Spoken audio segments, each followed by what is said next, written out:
বন্ধুরা, আমি আমার কালো মাইন্ডা গাড়িটিকে এই শহরের সবচেয়ে উঁচু বিল্ডিং থেকে ফেলে ভেঙে ফেলবো।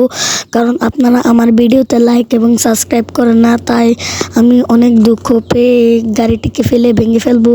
কারণ আমার চ্যানেল দিন দিন ডাউন হতে থাকছে, কারণ আমার চ্যানেলে মাত্র 1টি সাবস্ক্রাইবার। আমি নতুন চ্যানেলটি খুলেছি, আপনারা লাইক সাবস্ক্রাইব না করলে কে করবে? ও ভাই, আমার অনেক ভয় করছে, ভেঙে যাবে না তো?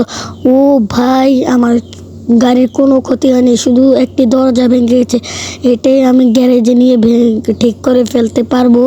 এখন আমি আমার বাড়িতে আসছি, আপনারাও আমার সাথে আসেন, দেখে আসেন আমার বাড়িটা দেখতে কীরকম। ওই যে সামনে হলুদ কালার আমার বাড়িটা দেখা যাচ্ছে, হলুদ আর সাদা মিলিয়ে। এখন আমি আমার গাড়িটি পিছনের আমার গ্যারেজে নিয়ে রাখি না, গ্যারেজে নেওয়া উচিত হবে না। একটু পরে তো আমি ভালো একটি গ্যারেজে নেব মডিফিকেশন করতে। এটা এখানে পড়ে থাকুক, আমি একটু ঘুমাতে গেলাম। আপনারা ভিডিওতে লাইক এবং সাবস্ক্রাইব করে রাখুন।